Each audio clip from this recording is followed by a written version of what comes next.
എൻ്റെ പേര് സവിത, 32 വയസ്സ്. എനിക്ക് അല്പം ഇരുണ്ട നിറമുണ്ട്, പക്ഷേ അതെന്നെ കൂടുതൽ ആകർഷകമാക്കുന്നു എന്ന് ഞാൻ കരുതുന്നു. എനിക്ക് നല്ല ആകൃതിയുണ്ട്. എൻ്റെ ശരീരത്തെക്കുറിച്ച് എനിക്ക് അഭിമാനമുണ്ട്. മസാജ് ചെയ്യുന്നതും സ്വീകരിക്കുന്നതും എനിക്കിഷ്ടമാണ്. ഇതുവരെ എനിക്ക് നിരവധി മസാജുകൾ ലഭിച്ചിട്ടുണ്ട്.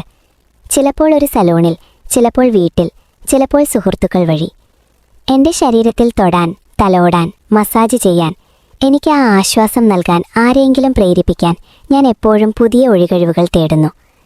ആ വേനൽക്കാലത്തേതാണ് കഥ. വേനൽക്കാല അവധിക്കാലം ആരംഭിച്ചിരുന്നു. ഞാൻ നീന്തൽ പഠിക്കാൻ തീരുമാനിച്ചു. എൻ്റെ വീട്ടിൽ നിന്ന് വളരെ അകലെ അല്ലാതെ ഒരു വലിയ സ്റ്റേഡിയമുണ്ട്. ക്രിക്കറ്റ്, ബാഡ്മിൻ്റൺ പോലുള്ള നിരവധി കായിക വിനോദങ്ങൾ അവിടെ കളിക്കുന്നുണ്ട്. ഒരു വലിയ നീന്തൽക്കുളവുമുണ്ട്. അവിടെ നീന്തൽ ക്ലാസ്സുകളും നടക്കുന്നുണ്ടെന്ന് എനിക്കറിയാമായിരുന്നു. എനിക്ക് നീന്തൽ പഠിക്കേണ്ട ആവശ്യമില്ലായിരുന്നു. പക്ഷേ കുളത്തിലെ വെള്ളവും അന്തരീക്ഷവും, ഏറ്റവും പ്രധാനമായി പരിശീലകരെയും ജീവനക്കാരെയും കാണാൻ ഞാൻ ആഗ്രഹിച്ചു. ഒരു വൈകുന്നേരം 5 മണിക്ക് ഞാൻ സ്റ്റേഡിയത്തിലേക്ക് പോയി. ഞാനൊരു ലളിതമായ വെളുത്ത ടീഷർട്ടും ജീൻസും ധരിച്ചിരുന്നു. പക്ഷേ ഞാൻ മനഃപൂർവ്വം ഒരു ഇറുകിയ, ആഴമുള്ള കഴുത്തുള്ള ടീഷർട്ട് തിരഞ്ഞെടുത്തു. ഞാൻ നടക്കുമ്പോൾ ആളുകൾ എന്നെ ഇടയ്ക്കിടെ നോക്കുമായിരുന്നു. എനിക്കത് ഇഷ്ടപ്പെട്ടു. എൻ്റെ ശരീരം എത്ര ആകർഷകമാണെന്ന് എനിക്കറിയാം. അത് കാണിക്കാൻ ഞാൻ ഒരിക്കലും മടിക്കില്ല. ഞാൻ സ്റ്റേഡിയത്തിലെത്തിയ ഉടനെ അത് നിശബ്ദമായിരുന്നു. പൂളിനടുത്ത് ഒരു ഓഫീസുണ്ടായിരുന്നു. ഞാൻ അകത്തേക്ക് കയറി. അകത്ത് ഒരാൾ ഇരുന്നു. ഏകദേശം 50 വയസ്സ് പ്രായമുണ്ടായിരുന്നു. പക്ഷേ ശക്തമായ ശരീരവുമായി. മുഖത്തൊരു പുഞ്ചിരി. എന്നെ കണ്ടയുടനെ അദ്ദേഹം എഴുന്നേറ്റ് നിന്ന് എന്നെ സ്വാഗതം ചെയ്തു.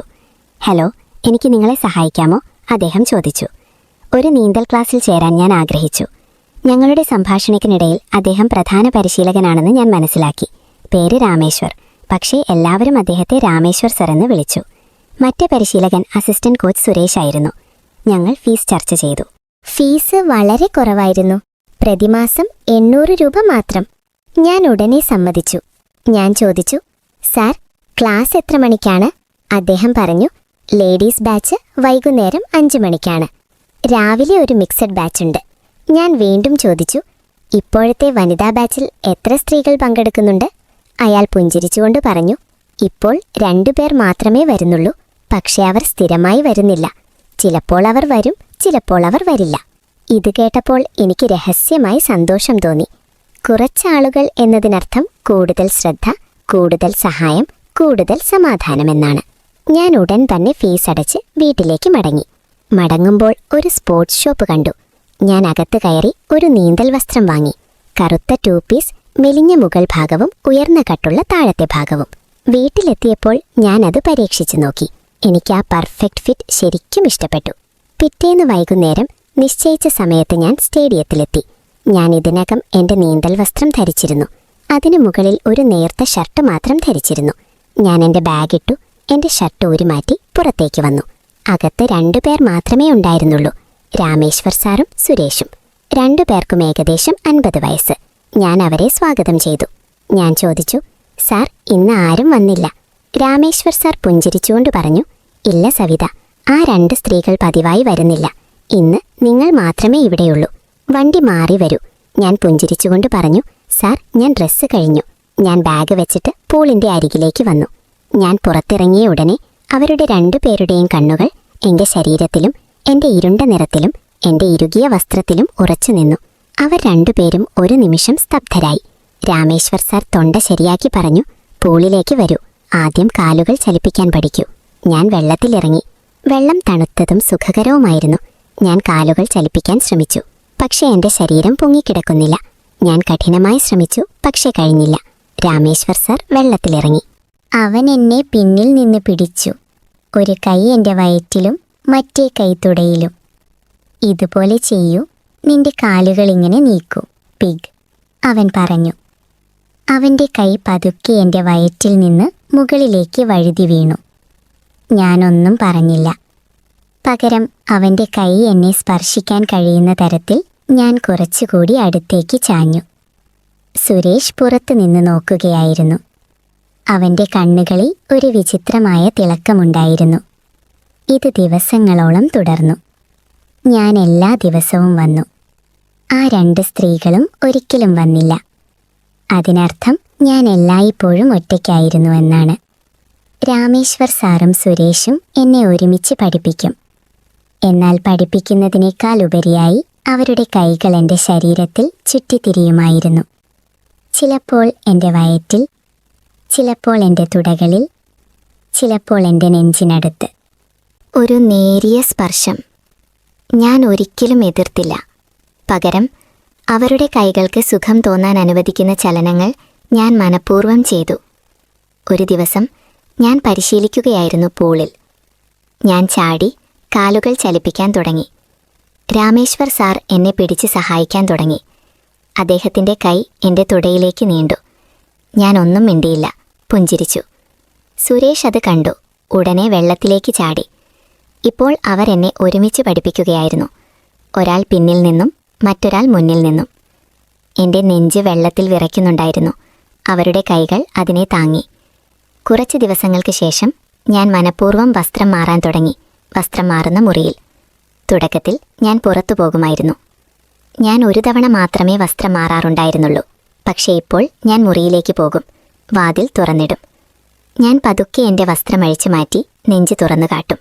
കൈകൾ കൊണ്ട് അതിൽ തലോടും. അവർ പുറത്തുനിന്ന് നോക്കുന്നുണ്ടെന്ന് എനിക്കറിയാമായിരുന്നു. മുറിയുടെ ചുമരിൽ ഒരു ചെറിയ ദ്വാരമുണ്ടായിരുന്നു. അവർ അതിലൂടെ നോക്കും. അവരുടെ ശ്വാസം എനിക്ക് കേൾക്കാമായിരുന്നു. ഒരു ദിവസം ഞാൻ ബാത്റൂമിലേക്ക് പോയി. അപ്പോൾ അവർ രണ്ടുപേരും വസ്ത്രം മാറുന്ന മുറിയിലേക്ക് നോക്കി നിൽക്കുന്നത് ഞാൻ കണ്ടു. ഞാൻ പുഞ്ചിരിച്ചുകൊണ്ട് നിശബ്ദമായി തിരിച്ചു വന്നു. ഞാൻ അവരെ കണ്ടതായി അവർക്ക് മനസ്സിലായില്ല. അതിനുശേഷം ഞാൻ എല്ലാ ദിവസവും ആ മുറിയിൽ വസ്ത്രം മാറാൻ തുടങ്ങി. ചിലപ്പോൾ അടിവസ്ത്രമില്ലാതെ, ചിലപ്പോൾ നേരിയ വസ്ത്രത്തിൽ, ചിലപ്പോൾ പൂർണ്ണമായും വസ്ത്രം ധരിച്ച്. ഒരു ദിവസം ക്ലാസ് കഴിഞ്ഞ് എനിക്ക് ചെറിയ പരിക്കുണ്ടെന്ന് ഞാൻ അവരോട് പറഞ്ഞു. രാമേശ്വർ സാർ പറഞ്ഞു, ഓഫീസിലേക്ക് വരൂ, ഞാൻ എണ്ണ പുരട്ടി മസാജ് ചെയ്യാം. എനിക്ക് സന്തോഷമായി. ഞാൻ ഓഫീസിലേക്ക് പോയി. അവൻ എന്നോട് മേശപ്പുറത്ത് കിടക്കാൻ ആവശ്യപ്പെട്ടു. അവൻ എണ്ണയെടുത്ത് എൻ്റെ പുറകിൽ പുരട്ടാൻ തുടങ്ങി. പതുക്കെ സാറിൻ്റെ തുടകളിലേക്ക് കൈകൾ താഴ്ത്തി. എന്നിട്ട് അവൻ എന്നെ മറിച്ചു. ഇപ്പോൾ എൻ്റെ നെഞ്ച് വെളിയിലാണ്. അവൻ എണ്ണ പുരട്ടി ശക്തമായി അമർത്താൻ തുടങ്ങി. ഞാൻ നടിച്ചു. സാർ, നിങ്ങൾ എന്താണ് ചെയ്യുന്നത്? ഇത് ശരിയല്ല. പക്ഷേ ഞാൻ എൻ്റെ ശരീരം മുന്നോട്ട് നീക്കി. അവൻ പുഞ്ചിരിച്ചുകൊണ്ട് പറഞ്ഞു, ഇത് ഒരു മസാജാണ്. ഇത് നിങ്ങൾക്ക് വിശ്രമം നൽകും. അപ്പോൾ സുരേഷ് അകത്തേക്ക് വന്നു. ഞങ്ങൾ രണ്ടുപേരും ഒരുമിച്ച് മസാജ് ചെയ്യാൻ തുടങ്ങി. ഇത് ചെയ്യാൻ പാടില്ല എന്ന് വിശദീകരിച്ചുകൊണ്ട് ഞാൻ അവനെ തടയാൻ ശ്രമിച്ചു. പക്ഷേ ഉള്ളിലൊരു ആശ്വാസം തോന്നി. എന്നിട്ടും ഞാൻ മാന്യനാണെന്ന് നടിച്ച് അവനെ തടഞ്ഞു. അവൻ്റെ ഉദ്ദേശ്യങ്ങളെല്ലാം എനിക്കറിയാമായിരുന്നു. പക്ഷേ എൻ്റെ ഉദ്ദേശ്യങ്ങൾ അവൻ മനസ്സിലാക്കണമെന്ന് ഞാൻ ആഗ്രഹിച്ചില്ല. ഇത് മാസങ്ങളോളം തുടർന്നു. ഇപ്പോൾ എനിക്ക് നടക്കാൻ തോന്നി. രാമേശ്വർ സാറിൻ്റെ കൈകൾ പിടിച്ച് എൻ്റെ ശരീരം വെള്ളത്തിൽ പൊങ്ങി. അവൻ്റെ ഒരു കൈ എൻ്റെ വയറ്റിലും മറ്റേത് എൻ്റെ തുടയിലുമായിരുന്നു. അവൻ്റെ ചൂടുള്ള കൈകൾ എൻ്റെ ഇരുണ്ട ചർമ്മത്തിൽ സ്പർശിച്ചു. എനിക്ക് വ്യത്യസ്തമായ ഒരു തരം ഇക്കിളി അനുഭവപ്പെട്ടു. സുരേഷ് പുറത്തു നിന്ന് നോക്കുകയായിരുന്നു. അവൻ്റെ കണ്ണുകളിൽ ഒരു കാമം നിറഞ്ഞ നോട്ടം. രാമേശ്വർ സർ പറഞ്ഞു, സവിത, ഇത് ചെയ്യുന്നത് തുടരുക. നീ എല്ലാ ദിവസവും ഇത് പരിശീലിച്ചാൽ നീ വേഗത്തിൽ പഠിക്കും. ഞാൻ പുഞ്ചിരിച്ചുകൊണ്ട് സമ്മതിച്ചു. ഈ അഭ്യാസം എന്നെ എവിടേക്ക് കൊണ്ടുപോകുമെന്ന് ഞാൻ ചിന്തിച്ചു. അന്നു മുതൽ ഞാൻ എല്ലാ ദിവസവും വൈകുന്നേരം 5 മണിക്ക് സ്റ്റേഡിയത്തിൽ വരാൻ തുടങ്ങി. ആ 2 സ്ത്രീകളും ഒരിക്കലും പതിവായി വരാറില്ലായിരുന്നു. ചിലപ്പോൾ ഒരാൾ വരും, ചിലപ്പോൾ മറ്റൊരാൾ വരും. പക്ഷേ മിക്കപ്പോഴും ഞാൻ ഒറ്റയ്ക്കായിരുന്നു. രാമേശ്വർ സാറും സുരേഷും ഒരുമിച്ച് എന്നെ പഠിപ്പിക്കും. പക്ഷേ പഠിപ്പിക്കുന്നതിനേക്കാൾ അവരുടെ കൈകൾ എൻ്റെ ശരീരമാകെ അലഞ്ഞു. ചിലപ്പോൾ ഞാൻ എൻ്റെ കാലുകൾ ചലിപ്പിക്കുമ്പോൾ എൻ്റെ കൈ എൻ്റെ തുടയുടെ മുകളിലേക്ക് വഴുതി വീഴും. ചിലപ്പോൾ അതെൻ്റെ വയറിനും നെഞ്ചിനും താഴെയായി വിശ്രമിക്കും. ഞാൻ ഒരിക്കലും എതിർത്തില്ല. പകരം അവരുടെ കൈകൾ എന്നെ സ്പർശിക്കാൻ അനുവദിക്കുന്ന ചലനങ്ങൾ ഞാൻ മനഃപൂർവ്വം നടത്തി. എൻ്റെ നീന്തൽ വസ്ത്രത്തിൽ എൻ്റെ നെഞ്ച് വിറയ്ക്കും. അവർ രണ്ടുപേരും ഉറ്റുനോക്കും. പല ദിവസങ്ങളും ഇങ്ങനെ കടന്നുപോയി. ഞാൻ എല്ലാ ദിവസവും ഒരു പുതിയ നീന്തൽ വസ്ത്രം ധരിക്കും. ചിലപ്പോൾ ചുവപ്പ്, ചിലപ്പോൾ നീല, ചിലപ്പോൾ മഞ്ഞ. എല്ലാം ഇറുക്കിയതും ആകർഷകവുമാണ്. പുറം തുറന്നിരുന്നു. മുകൾ ഭാഗം എൻ്റെ നെഞ്ച് മാത്രം മൂടിയിരുന്നു. ഞാൻ വെള്ളത്തിലിറങ്ങുമ്പോഴെല്ലാം അവരും അകത്ത് കടക്കും. ഒരാൾ പിന്നിൽ നിന്ന്, ഒരാൾ മുന്നിൽ നിന്ന്. ഇതുപോലെ ചെയ്യുക. കൈകൾ ഇങ്ങനെ അടിക്കുക. ഇങ്ങനെ പറഞ്ഞുകൊണ്ട് അവരെൻ്റെ അരക്കെട്ടിലും ഇടുപ്പിലും ചിലപ്പോൾ എൻ്റെ കാലുകൾക്കിടയിലും തൊടും. ഞാൻ പുഞ്ചിരിക്കുകയും അവരെ പ്രോത്സാഹിപ്പിക്കുകയും ചെയ്യുമായിരുന്നു. അവരുടെ ധൈര്യം വർദ്ധിച്ചു. ഇപ്പോൾ അവർ സ്വതന്ത്രമായി എൻ്റെ നെഞ്ചിൽ സ്പർശിക്കുകയും അമർത്തുകയും ചെയ്യും. ഞാൻ പുഞ്ചിരിക്കുകയേയുള്ളൂ. ഒരു ദിവസം ഞാൻ പൂളിൽ ഫ്രീ സ്റ്റൈൽ ചെയ്യാൻ ശ്രമിക്കുകയായിരുന്നു. പെട്ടെന്ന് ബാത്റൂം ഉപയോഗിക്കണമെന്ന് എനിക്ക് തോന്നി. ഞാൻ വെള്ളത്തിൽ നിന്നിറങ്ങി ചുറ്റും നോക്കി. രാമേശ്വർ സാറിനെയും സുരേഷിനെയും കാണാനില്ലായിരുന്നു. ഞാൻ സ്ത്രീകളുടെ വസ്ത്രം മാറുന്ന മുറിയിലേക്ക് പോയി. വാതിൽ അല്പം തുറന്നിരുന്നു. ഞാൻ അകത്തേക്ക് നോക്കിയപ്പോൾ അവരെ കണ്ടു. അവരുടെ ചെവികൾ ചുമരിൽ അമർത്തിയോ കണ്ണുകൾ ദ്വാരത്തിലൊട്ടിയോ ഇരിക്കുന്നു. അകത്തേക്ക് നോക്കിയപ്പോൾ ഭയന്ന 2 സ്ത്രീകൾ അകത്ത് വസ്ത്രം മാറുന്നത് ഞാൻ കണ്ടു. ഞാൻ നിശബ്ദമായി പിന്നോട്ട് മാറി എന്റെ ജോലി പൂർത്തിയാക്കി പുറത്തേക്ക് വന്നു. ഞാൻ അവരെ കണ്ടതായി അവർക്ക് മനസ്സിലായില്ല. കുറച്ചു കഴിഞ്ഞപ്പോൾ 2 സ്ത്രീകൾ പുറത്തിറങ്ങി. പിന്നാലെ രാമേശ്വർ സാറും സുരേഷും പുഞ്ചിരിച്ചു. അവരുടെ മുഖത്തൊരു സംതൃപ്തി നിഴലിച്ചു. ഞാൻ സ്വയം പുഞ്ചിരിച്ചു. എന്റെ മനസ്സിലൊരു ചിന്ത വന്നു. ഞാൻ എല്ലാ ദിവസവും ഈ മുറിയിൽ വസ്ത്രം മാറിയാൽ അവർക്കെന്റെ മുഴുവൻ ശരീരവും കാണാൻ കഴിയും. ആ ചിന്ത എന്നിലൊരു ആവേശം ഉളവാക്കി. അന്നു മുതൽ ഞാൻ വസ്ത്രം മാറുന്ന മുറിയിലേക്ക് പോകാൻ തുടങ്ങി. ഞാൻ മനഃപൂർവ്വം വാതിൽ പൂർണ്ണമായും അടച്ചില്ല. അതല്പം തുറന്നിട്ടിരുന്നു. അകത്ത് കടന്നാൽ ഞാൻ എന്റെ വസ്ത്രം പതുക്കെ അഴിച്ചു മാറ്റും. അവൾ എന്റെ നെഞ്ച് തുറന്നു കാട്ടും. കൈകൾ കൊണ്ട് തലോടി വളച്ചൊടിക്കും. പിന്നെ അവൾ എന്റെ അടിവശം അഴിച്ചു മാറ്റും. അവർ ദ്വാരത്തിലൂടെയോ തുറന്ന വാതിലിലൂടെയോ നോക്കുന്നുണ്ടെന്ന് എനിക്കറിയാമായിരുന്നു. അവരുടെ ശ്വാസം എനിക്ക് കേൾക്കാമായിരുന്നു. ചിലപ്പോൾ ഞാൻ മനഃപൂർവ്വം കണ്ണാടിയുടെ മുന്നിൽ നിന്ന് എന്നെ തന്നെ നോക്കുന്നതായി നടിക്കും. പക്ഷേ വാസ്തവത്തിൽ ഞാൻ അവർക്ക് വേണ്ടി പ്രകടനം നടത്തും. ഇത് ദിവസങ്ങളോളം തുടർന്നു. ഞാൻ എല്ലാ ദിവസവും പുതിയ എന്തെങ്കിലും പരീക്ഷിക്കും. ചിലപ്പോൾ അടിവസ്ത്രങ്ങളൊന്നുമില്ലാതെ, ചിലപ്പോൾ നേരിയ വസ്ത്രത്തിൽ, ചിലപ്പോൾ പൂർണ്ണമായും തുറന്നു കാട്ടപ്പെട്ട് നടക്കുന്നു. അവർ 2 പേരും കൂടുതൽ ആവേശഭരിതരായി. അവരുടെ സ്പർശനം കൂടുതൽ തീവ്രമായി. കുളത്തിൽ അവരെന്റെ നെഞ്ചിൽ പരസ്യമായി അമർത്തി തുടകളിൽ തലോടി.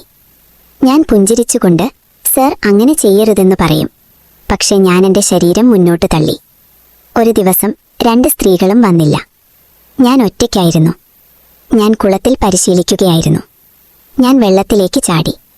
പെട്ടെന്ന് എന്റെ കാലിൽ ഒരു മൂർച്ചയുള്ള വേദന അനുഭവപ്പെട്ടു. അതിടുങ്ങിയതായി. ഞാൻ നിലവിളിച്ചു. രാമേശ്വർ സർ ഉടനെ വെള്ളത്തിലേക്ക് ചാടി. അവൻ എന്നെ എടുത്ത് പുറത്തേക്ക് വലിച്ചു. എന്താ സവിത? അവൻ ആശങ്കയോടെ ചോദിച്ചു. ഞാൻ എന്റെ കാൽ കാണിച്ചു. സുരേഷും സഹായിച്ചു. ഓഫീസ് മുറിയിലേക്ക് കൊണ്ടുപോയി. അവൻ എന്നെ സോഫയിൽ കിടത്തി. രാമേശ്വർ സാർ പറഞ്ഞു, വിഷമിക്കണ്ട, ഞാൻ എണ്ണ പുരട്ടി മസാജ് ചെയ്യാം. നിനക്ക് തൽക്ഷണം ആശ്വാസം ലഭിക്കും. അവൻ സുരേഷിനോട് പറഞ്ഞു. കബോർഡിൽ നിന്ന് എണ്ണക്കുപ്പി എടുക്കൂ. സുരേഷ് കുപ്പി കൊണ്ടുവന്നു. രാമേശ്വർ സാർ എൻ്റെ കാലിൽ എണ്ണ പുരട്ടി മസാജ് ചെയ്യാൻ തുടങ്ങി. പതുക്കെ അവൻ്റെ കൈകൾ എൻ്റെ തുടകൾ മുകളിലേക്ക് പിന്നെ മുകളിലേക്ക് നീങ്ങി. ഞാൻ കണ്ണുകൾ അടച്ചു. പിന്നെ അവൻ എൻ്റെ വസ്ത്രമുയർത്തി എൻ്റെ നെഞ്ചിൽ തൊട്ടു. അവനത് ശക്തമായി ഞെക്കി. ഞാൻ നടിച്ചു. സർ, നീ ഇത് ചെയ്യുമോ? സർ, ആ സ്ത്രീകൾ ഇന്ന് വരും അല്ലേ? ഞാൻ കളിയാക്കി ചോദിച്ചു. രാമേശ്വർ സാർ ചിരിച്ചു. അവരൊരിക്കലും വരില്ല. ഇനി നീയാണ് ഞങ്ങളുടെ ശിഷ്യൻ. ഞാൻ ഉള്ളിൽ ചിരിച്ചു. ശിഷ്യയോ റാണിയോ? ഞാൻ വസ്ത്രം മാറുന്ന മുറിയിലേക്ക് പോയി. മനഃപൂർവ്വം വാതിൽ പകുതി തുറന്നിട്ടു. പതുക്കെ ഞാൻ എൻ്റെ വസ്ത്രം ധരിച്ചു. ഇന്ന് അത് ചുവപ്പായിരുന്നു. പിന്നിൽ 2 ചരടുകൾ മാത്രം കെട്ടിയിരുന്നു. നെഞ്ചിൻ്റെ ഭാഗം വളരെ ആഴമുള്ളതായിരുന്നു. മിക്കവാറും എല്ലാം കാണാമായിരുന്നു. ഞാൻ കണ്ണാടിയുടെ മുന്നിൽ നിന്നു. എൻ്റെ ശരീരം കുലുക്കി തഴുകി. അവർ 2 പേരും ദ്വാരത്തിലൂടെ നോക്കുന്നുണ്ടെന്ന് എനിക്കറിയാമായിരുന്നു. അവരുടെ ശ്വാസം കനത്തതായിരുന്നു. ഞാൻ പുറത്തിറങ്ങിയ ഉടനെ രാമേശ്വർ സാർ പറഞ്ഞു, സവിത, ഇന്ന് നമുക്ക് പ്രത്യേക ഡൈവിംഗ് നടത്താം. ഞാൻ തലയാട്ടി. ഞാൻ ഉയർന്ന ഡ്രൈവിംഗ് ബോർഡിൽ കയറി. അവരെ കാണിക്കാൻ ഞാൻ മനഃപൂർവ്വം കുനിഞ്ഞു ചാടി. അവർ 2 പേരും മുകളിലേക്ക് നോക്കി താഴെ നിൽക്കുകയായിരുന്നു. ഞാൻ ചാടി. ഞാൻ പുറത്തിറങ്ങിയ ഉടനെ അവർ 2 പേരും വെള്ളത്തിലേക്ക് ചാടി. ഇന്ന് നമുക്ക് നിന്നെ അണ്ടർ വാട്ടർ ബ്രീഡിംഗ് പഠിപ്പിക്കാം, രാമേശ്വർ സാർ പറഞ്ഞു. അവൻ എന്നെ കൈകളിലെടുത്ത് വെള്ളത്തിലേക്ക് കൂടുതൽ ആഴത്തിലേക്ക് കൊണ്ടുപോയി. അവൻ്റെ കൈകൾ വെള്ളത്തിനടിയിൽ എൻ്റെ നെഞ്ചിലായിരുന്നു. ഞാൻ കണ്ണുകൾ അടച്ചു. വെള്ളത്തിനടിയിൽ അവർ എൻ്റെ വസ്ത്രത്തിൻ്റെ നൂലുകൾ അഴിച്ചു. എൻ്റെ നെഞ്ച് പൊങ്ങിക്കിടക്കാൻ തുടങ്ങി. അവർ 2 പേരും അതിൽ തഴുകാൻ തുടങ്ങി. ഞാൻ വെള്ളത്തിനടിയിൽ ആനന്ദഭരിതനായി. പുറത്തു വന്നപ്പോൾ ഞാനൊരു പുഞ്ചിരിയോടെ പറഞ്ഞു, സർ, നിങ്ങൾ എന്താണ് പഠിപ്പിക്കുന്നത്? അവർ ചിരിച്ചു. ഇത് യഥാർത്ഥ നീന്തലാണ്. അന്ന് അവർ ഏകദേശം 1 മണിക്കൂറോളം കുളത്തിൽ എനിക്ക് പൂർണ്ണ വിശ്രമം നൽകി. ചിലപ്പോൾ വെള്ളത്തിൽ, ചിലപ്പോൾ കുളത്തിൻ്റെ അരികിലിരിക്കും, ചിലപ്പോൾ ബോർഡിൽ കിടക്കും. ഞാനത് വളരെയധികം ആസ്വദിച്ചു. ഞാൻ ക്ഷീണിതനായി. 3-ാം ദിവസം ഞാൻ തിരിച്ചെത്തിയപ്പോൾ രാമേശ്വർ സാർ പറഞ്ഞു, സവിത, നമ്മുടെ ഒരു സുഹൃത്ത് ഇന്ന് വരും. വെങ്കിടേഷ് സ്റ്റേഡിയത്തിൻ്റെ അറ്റകുറ്റപ്പണി ചുമതലക്കാരനാണ്. അദ്ദേഹം നല്ലൊരു നീന്തൽക്കാരനുമാണ്. എനിക്ക് സന്തോഷമായി. ഞാൻ ചിരിച്ചുകൊണ്ട് പറഞ്ഞു, ശരി സാർ, കൂടുതൽ ആളുകളുണ്ടെങ്കിൽ അത് രസകരമായിരിക്കും. അവർ രണ്ടുപേരും പരസ്പരം നോക്കി ചിരിച്ചു. വെങ്കിടേഷ് അകത്തേക്ക് വന്നു. ഏകദേശം 52 മുതൽ 53 വയസ്സുവരെ പ്രായമുള്ള ശക്തമായ ശരീരഘടനയും കണ്ണുകളിൽ വിശപ്പുമുണ്ടായിരുന്നു. ഞാൻ അവനെ കണ്ടയുടനെ അദ്ദേഹം എന്നെപ്പോലെയാണെന്ന് എനിക്കറിയാമായിരുന്നു. ഞാൻ മനഃപൂർവ്വം അവൻ്റെ മുന്നിൽ ചാരി നിന്ന് എൻ്റെ ആകർഷണം കാണിച്ചു. ക്ലാസ് ആരംഭിച്ചു. ഇപ്പോൾ 3 പേർ ഒരുമിച്ച് എന്നെ പഠിപ്പിക്കുകയായിരുന്നു. വെങ്കിടേഷ് എന്നെ പിന്നിൽ നിന്ന് പിടിച്ചു. രാമേശ്വർ സാർ മുന്നിൽ നിന്നും സുരേഷ് വശങ്ങളിൽ നിന്നും. അവരുടെ 6 കൈകൾ വെള്ളത്തിൽ എൻ്റെ ശരീരത്തിൽ ചുറ്റി നടന്നു. ഞാൻ ആനന്ദത്തോടെ നിലവിളിച്ചു. ക്ലാസ് അവസാനിച്ച ശേഷം ഇന്ന് നമുക്കൊരു പ്രത്യേക മസാജ് ചെയ്യാമെന്നവർ പറഞ്ഞു. ഞാൻ ഓഫീസിലേക്ക് പോയി. 3 പേരും എൻ്റെ പിന്നാലെ അകത്തേക്ക് പോയി വാതിലടച്ചു. വെങ്കിടേഷ് ആദ്യമായി എൻ്റെ നെഞ്ചിൽ തൊട്ടു. ഭ്രാന്തനായി. രാമേശ്വർ സാർ എണ്ണ പുറത്തെടുത്തു. ഇപ്പോൾ അവർ 3 പേരും എന്നെ നന്നായി തഴുകാൻ തുടങ്ങി. ഒരാൾ എൻ്റെ നെഞ്ചിൽ അമർത്തു. മറ്റൊരാൾ കൈകൾ മറ്റേയാളുടെ മേൽ ചലിപ്പിക്കും. പിന്നെ അവർ എന്നെ വ്യത്യസ്ത സ്ഥാനങ്ങളിൽ പിടിച്ചു. അന്ന് അവർ 3 പേരും ഒരുമിച്ച് എനിക്ക് വളരെയധികം ആശ്വാസം നൽകി. ഞാൻ മിക്കവാറും മയങ്ങിപ്പോയി. ഇപ്പോൾ എല്ലാ ദിവസവും ഒരു പുതിയ സുഹൃത്ത് വരാൻ തുടങ്ങി. 4ാമത്തെ സുഹൃത്ത് ഡോക്ടർ ദേശ്പാണ്ഡെ രാമേശ്വർ സാറിൻ്റെ പഴയ സുഹൃത്തായിരുന്നു. അദ്ദേഹം പറയും, സവിത, ഞാൻ നിങ്ങളുടെ ശരീരം പരിശോധിക്കട്ടെ. എന്നിട്ട് ഒരു ഡോക്ടർ എന്ന വ്യാജേന അദ്ദേഹം എന്നെ എല്ലായിടത്തും സ്പർശിക്കും. 5ാമനായ മഹേഷ് എന്ന ബിസിനസ്സുകാരൻ വില കൂടിയ എണ്ണകളും ലോഷനുകളും കൊണ്ടുവന്ന് എനിക്ക് പ്രത്യേക മസാജുകൾ തന്നു. ഒടുവിൽ 6 പേരുണ്ടായിരുന്നു. രാമേശ്വർ സാർ, സുരേഷ്, വെങ്കിടേഷ്, ഡോക്ടർ, മഹേഷ്, അവരുടെ പഴയ സുഹൃത്ത്. കോച്ച് സുഹൃത്ത് ശർമ്മ. 50 വയസ്സിന് മുകളിൽ പ്രായമുള്ളവർ, പക്ഷേ ശക്തനും ഉത്സാഹഭരിതനുമാണ്. ഇപ്പോൾ ക്ലാസ് ഒരു ഒഴികഴിവ് മാത്രമായിരുന്നു. ഞാൻ എത്തിയാലുടൻ അവർ പൂൾ ഓഫ് ചെയ്യുമായിരുന്നു. പിന്നെ അവർ പൂളിലും ഓഫീസിലും വസ്ത്രം മാറുന്ന മുറിയിലും ചിലപ്പോൾ രാത്രിയിൽ സ്റ്റേഡിയം അടച്ചതിനു ശേഷം ലൈറ്റുകൾ അണച്ചുകൊണ്ട് വിവിധ സ്ഥലങ്ങളിൽ എന്നെ ആശ്വസിപ്പിക്കും. ചിലപ്പോൾ അവർ എന്നെ വെള്ളത്തിൽ പൊക്കി ഒരുമിച്ച് തഴുകി. ചിലപ്പോൾ അവരെന്നെ ഓഫീസിലെ മേശപ്പുറത്ത് കിടത്തും. ചിലപ്പോൾ വസ്ത്രം മാറുന്ന മുറിയിലെ കണ്ണാടിയുടെ മുന്നിൽ നിന്ന് പിന്നിലേക്ക് നിർത്തി. ഞാൻ അവർക്ക് പുതിയ ആശയങ്ങൾ നൽകും. ഇന്ന് എനിക്കൊരു പൂർണ്ണമായ എണ്ണ മസാജ് തരൂ. ഇന്ന് വ്യത്യസ്ത ഗെയിമുകൾ കളിക്കൂ. ഇന്ന് ഞാൻ നിങ്ങളുടെ ശിഷ്യനാകും, നിങ്ങൾ എൻ്റെ യജമാനനാകും. ഞാൻ എല്ലാ ദിവസവും രാവിലെ ഉണർന്ന് ചിന്തിക്കും, ഇന്നെനിക്ക് എന്ത് പുതിയ ആനന്ദം ലഭിക്കും. ഞാൻ അവരോട് പറഞ്ഞു, നിങ്ങളെല്ലാവരും എൻ്റെ യജമാനന്മാരാണ്. ഞാൻ നിങ്ങളുടെ സേവനത്തിലാണ്. എല്ലാ ദിവസവും എനിക്ക് ആശ്വാസം നൽകൂ. അവരെന്നെ രാജ്ഞി എന്ന് വിളിക്കുകയും എന്നെ പൂർണ്ണമായും സേവിക്കുകയും ചെയ്യും. 6 മാസം ഇങ്ങനെ കടന്നുപോയി. ഞാൻ പൂർണ്ണമായും സംതൃപ്തനും സന്തുഷ്ടനുമായിരുന്നു. എൻ്റെ ശരീരം ദിവസവും മസാജ് ചെയ്യുകയും സ്പർശിക്കുകയും ചെയ്തു. ഞാൻ അവരോട് പറഞ്ഞു, നിങ്ങളെല്ലാവരും കാരണം ഞാൻ വളരെ സന്തോഷവാനാണ്. ഇന്നും ഇത് തുടരുന്നു. ഇതൊരിക്കലും അവസാനിക്കില്ല. ഈ കഥ നിങ്ങൾക്ക് എങ്ങനെ ഇഷ്ടപ്പെട്ടു എന്ന് കമന്റിലൂടെ ഞങ്ങളെ അറിയിക്കുക. നിങ്ങളുടെ വിലയേറിയ സപ്പോർട്ടിനായി മല്ലൂസ് എന്ന എൻ്റെ ഈ ചാനൽ സബ്സ്ക്രൈബ് ചെയ്ത് സപ്പോർട്ട് ചെയ്യുക. അടുത്തതിൽ കാണാം. അതുവരെ നന്ദി, നമസ്കാരം.